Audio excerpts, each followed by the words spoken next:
말씀으로 하루를 시작하시는 청천의 성도님들에게 하나님의 놀라운 은혜가 넘쳐나기를 소망합니다. 오늘 본문은 마태복음 9장 32절에서 38절의 말씀입니다. 이 말씀에는 귀신 들려 말 못하는 사람이 등장합니다. 어제 우리가 큐티한 것처럼 예수님께서는 2명의 맹인을 치유해 주셨습니다.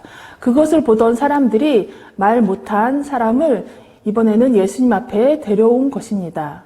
이 본문을 통해 오늘 우리에게 주시는 하나님의 은혜를 살펴보겠습니다. 32절을 보면 귀신 들려 말 못하는 사람을 예수께 데려오니 라고 기록하고 있습니다. 우리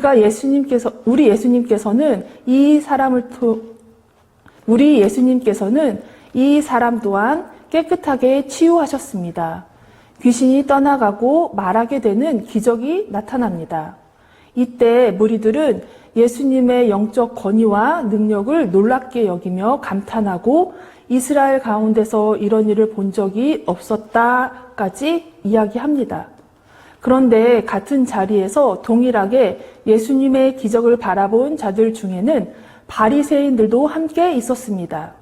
그들은 그 기적을 함께 보았지만 어리석게도 여전히 예수님을 하나님의 아들로 인정하지 않았고 귀신의 왕을 의지하여 귀신을 쫓아냈다고 예수님을 모함하였습니다.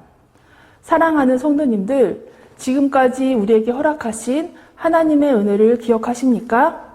주님의 영적 권위를 인정하며 우리의 크고 작은 문제들을 주님께 가지고 나와 모두 해결받으시는 복된 하루 되시기를 소망합니다.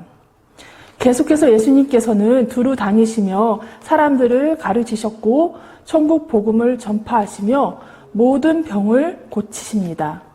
구원 사역을 이루시는 예수님께서는 자신을 따르는 수많은 무리들을 불쌍히 여기셨습니다. 불쌍히 여기시니라는 표현이 헬라어로 창자를 뜻하는 단어 스플랑크에서 파생되었습니다. 즉 창자가 끊어지는 고통을 느끼며 긍휼히 여기다란 의미로 백성을 향하신 예수님의 마음을 이 단어로 자세히 표현하고 있습니다. 이 단어가 공강복음에서만 12번 등장하고 있습니다. 예수님께서는 그들을 목자 없는 양처럼 고생하며 기진했다고 말씀하십니다. 이는 많은 사람이 영적 방향을 상실해 길을 잃고 방황한다는 말씀으로 이해할 수 있습니다. 38절 예수님께서는 제자들에게 추수할 일꾼을 보내주시도록 기도하라고 명령하십니다. 사랑하는 성도 여러분, 예수님이 가지셨던 마음, 즉 방황하는 한 영혼을 구원하기 위해 그들을 불쌍히 여기는 목자의 심정이 저와 여러분에게도 필요합니다. 지금 내가 예수님의 마음으로 다가가야 할 사람이 누구일까요?